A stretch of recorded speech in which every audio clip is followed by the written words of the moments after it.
Hi friends, നമുക്ക് പെട്ടെന്ന് ഒരു പുഡിങ് തയ്യാറാക്കിയെടുത്താലോ? അതായത് നമുക്ക് പെട്ടെന്നൊരു പുഡിങ് തയ്യാറാക്കണം, അല്ലെങ്കിൽ ഗസ്റ്റൊക്കെ വരുന്ന സമയത്ത് വളരെ ഈസി ആയിട്ടൊരു പുഡിങ് തയ്യാറാക്കിയെടുക്കണം എന്ന് തോന്നുമ്പോൾ തയ്യാറാക്കാൻ പറ്റുന്ന ഒരു സിമ്പിൾ മിൽക്ക് പുഡിങ്ങിൻ്റെ വീഡിയോ ആണ് ഞാനിന്നിവിടെ നിങ്ങളായിട്ട് ഷെയർ ചെയ്യുന്നത് കേട്ടോ. അതേപോലെ തന്നെ ഈ പുഡിങ്ങിൽ ഞാനിവിടെ ഗാർണിഷ് ചെയ്യാൻ വേണ്ടിയിട്ട് ട്യൂട്ടി ഫ്രൂട്ടിയും അതേപോലെ തന്നെ സ്ലൈസ്ഡ് പിസ്തയാണ് എടുത്തിട്ടുള്ളത്. അപ്പം നിങ്ങൾക്ക് ഇഷ്ടമുള്ള ഇൻഗ്രീഡിയൻസ് വെച്ചിട്ട് നമുക്ക് ഗാർണിഷ് ചെയ്യാം. ഗാർണിഷ് ചെയ്യുന്നത് ഞാനിവിടെ എടുത്തിട്ടുള്ള ഇൻഗ്രീഡിയൻസ് തന്നെ വേണമെന്നൊന്നുമില്ല കേട്ടോ. അപ്പോൾ ഗാർണിഷ് നിങ്ങൾക്ക് ചോക്ലേറ്റ് ചിപ്സ് ഉപയോഗിച്ചിട്ടോ അതേപോലെ തന്നെ വേറെ ഏതെങ്കിലും നട്ട്സ് ഉപയോഗിച്ചിട്ടോ ഒക്കെ നിങ്ങൾക്ക് ഗാർണിഷ് ചെയ്യാം. അപ്പോൾ നമുക്ക് നേരെ വീഡിയോയിലേക്ക് കിടക്കാം. ആദ്യം തന്നെ ഞാൻ ചെയ്യുന്നത് ഇവിടെ ഒരു 5 ഗ്രാം ചൈന ഗ്രാസ് എടുത്തിട്ടുണ്ട്. അപ്പോൾ ഈ 5 ഗ്രാം ചൈന ഗ്രാസ് ഒരു 15 മിനിറ്റ് ഒരു അര കപ്പ് വെള്ളത്തിൽ മുക്കി വയ്ക്കുകയാണ് ചെയ്യുന്നത്. അപ്പോൾ ചൈന ഗ്രാസ് നമ്മൾ മെൽറ്റ് ചെയ്യുന്ന സമയത്ത് നല്ലപോലെ മെൽറ്റ് ചെയ്ത് കിട്ടാൻ വേണ്ടിയിട്ട് ഒരു 15 മിനിറ്റ് ഇതേപോലെ ഒന്ന് നമ്മൾ വെള്ളം ഒഴിച്ചിട്ട് ഒന്ന് മൂടി വയ്ക്കുകയാണ്. ഇനി 15 മിനിറ്റിന് ശേഷം മറ്റൊരു പാനിൽ ഞാനിവിടെ 1.5 കപ്പ് പാലാണ് എടുത്തിട്ടുള്ളത് കേട്ടോ.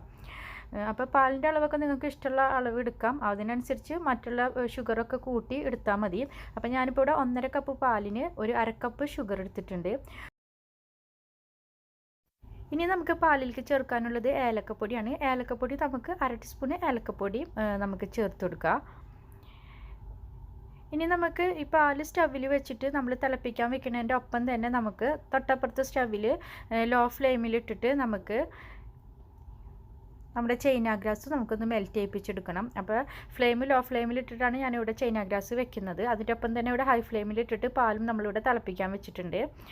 അപ്പോൾ നമ്മൾ പാലിങ്ങനെ ഇളക്കി കൊടുക്കുന്നതിൻ്റെ ഒപ്പം തന്നെ ഇടയ്ക്കൊന്ന് ചൈന ഗ്രാസ് ഒന്ന് ഇളക്കി കൊടുത്താൽ മതി.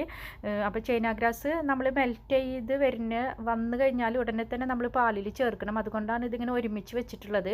കാരണം ചൈന ഗ്രാസ് നമ്മൾ മെൽറ്റ് ചെയ്ത് കഴിഞ്ഞ് നമ്മൾ സ്റ്റവിൽ നിന്നും പുറത്തെടുത്ത് കഴിഞ്ഞാൽ അത് പെട്ടെന്ന് തന്നെ ഉറച്ചു പോകും.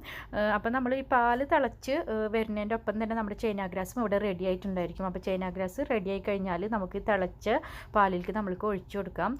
അപ്പോൾ ചൈന ഗ്രാസ് ഒരു ലോ ഫ്ലെയിമിലിട്ടിട്ട് നമ്മളൊന്ന് ചെയ്തെടുത്താൽ മതി. പാല് ഹൈ ഫ്ലെയിമിലിട്ടിട്ടും നമ്മൾ ഒന്ന് തിളപ്പിച്ചെടുക്കാം.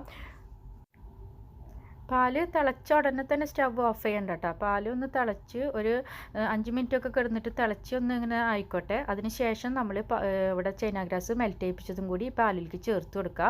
അപ്പോൾ നമുക്ക് ഈ സമയത്ത് സ്റ്റവ് ഓഫ് ചെയ്യാം. ഇപ്പോൾ ഇത് നല്ല ചൂടുണ്ട്. നമുക്കിനി ഈ ചൂടോട് കൂടി തന്നെ നമുക്കൊരു ബൗളിലേക്ക് നമുക്ക് ഒഴിച്ചു കൊടുക്കാം. ഇനി ഇത് നല്ല ചൂടോട് കൂടിയിട്ടാണ് ഇപ്പോൾ ഒഴിച്ചു കൊടുത്തിട്ടുള്ളത്. ഇതിങ്ങനെ വെച്ചിരുന്നാൽ കുറച്ച് നേരത്തിനുള്ളിൽ ഇതൊന്ന് കട്ടിയായിട്ട് വരും. ആ സമയത്ത് ഇതിൻ്റെ മേലെ നമുക്ക് ഗാർണിഷ് ചെയ്യാനുള്ള ഇൻഗ്രീഡിയൻസ് ഇട്ട് കൊടുക്കുക. ഒരു 5 മിനിറ്റിൻ്റെ ഉള്ളിൽ തന്നെ ഇത് ഇങ്ങനെ കട്ടിയായിട്ട് ഇങ്ങനെ വരും. അപ്പോൾ നമുക്ക് അതിൻ്റെ മേലെ നമുക്ക് ഗാർണിഷ് ചെയ്യാൻ എന്തൊക്കെയാണ് ഇഷ്ടം അതൊക്കെ നമുക്ക് ഇട്ട് കൊടുക്കണ്ട. ഞാനിവിടെ കുറച്ച് ട്യൂട്ടി ഫ്രൂട്ടിയും അതേപോലെ സ്ലൈസ്ഡ് പിസ്തയാണ് ഇട്ട് കൊടുത്തിട്ടുള്ളത്. നമുക്ക് ആൽമണ്ട അല്ലെങ്കിൽ ചോക്ലേറ്റ് ചിപ്സ് എന്ത് വേണമെങ്കിലും ഇട്ട് കൊടുക്കാം കേട്ടോ. പിന്നെ മിൽക്ക് പുഡിംഗ് ഒക്കെ ആകുമ്പോൾ ചോക്ലേറ്റിനേക്കാളും കൂടുതൽ ബെറ്റർ ഇങ്ങനെ എന്തെങ്കിലും ഇട്ട് കൊടുക്കുന്നതാണ്. ഇനി ഇത് ഇനിയിപ്പോൾ നമ്മൾ നല്ല പോലെ ചൂടാറിയതിന് ശേഷം ഇത് അടച്ചിട്ട് നമ്മൾ ഫ്രിഡ്ജിൽ വെക്കുക.